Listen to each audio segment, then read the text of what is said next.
Okay, that's 2 sets done. Done with the bottom cushions.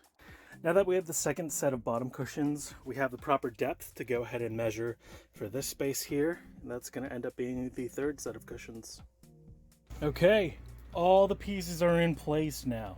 You know, it looks kind of cool like that. And this is an approximation of the bed configuration. Now the height is pretty close to 80 inches long. I think it's at 79, give or take a couple fractions of an inch, and then it's about 42 inches wide, give or take a couple fractions of an inch.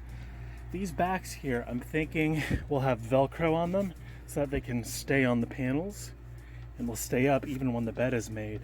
It'll help kind of hide these holes a little bit, and I think it might give a better overall appearance. Also, I think I may end up just doing these for the back because it's actually more comfortable of a seat when you just have that one soft portion for the top cushion instead of having the whole complete thing.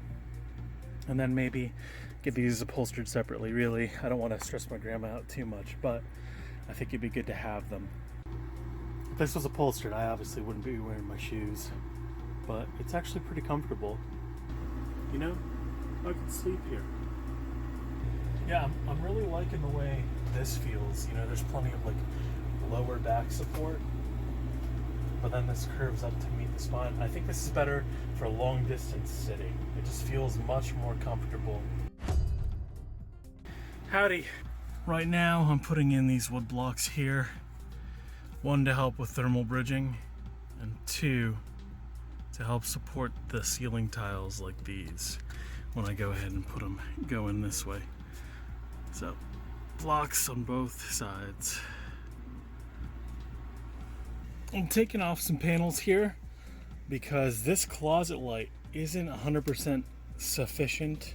What I think I'm gonna do is I'm gonna put another light here wired to be with this one, so when I turn on the closet light, it'll also turn on another light here. For some reason I just feel like there's not enough light in this area, with the exception of that light, and that's in the closet. So apologies for all the lapse in time.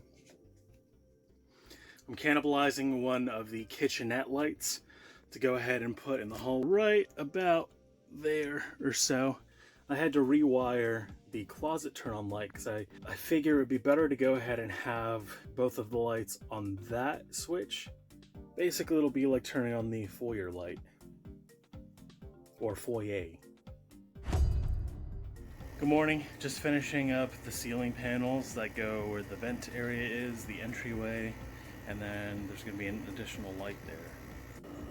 So this is the first coat of like deck stain and sealer, and what I'm doing is I'm wearing it down with this sander here. It's a lot easier to do with 2 hands. Another coat on, we're just going to let these dry. All the panels are in place. The light works, you know, in conjunction with the closet light, and this cover is finally in place. One thing I'm gonna do to add some support is take 2 of these strips of wood and put them underneath these panels here. A trend I see online is to use some interlocking panels. I think it's called shiplap, to build your roof. That way they don't fall in and do exactly what these are all doing and what the one I'm about to fix is doing.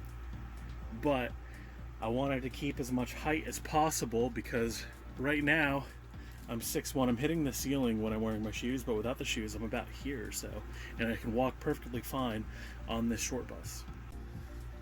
And it looks significantly better. It's not perfect, but again, as I've said time and time again, it's functional, and that's fine. It's weird. There are moments in the build where there are little things that you get done that make you feel this overwhelming sense of accomplishment. And finally getting that cover in place, there's just something about it. Like it's really cool. With that, the entryway is actually finished. There's nothing I have to do there. And that's amazing. Man. It's cool.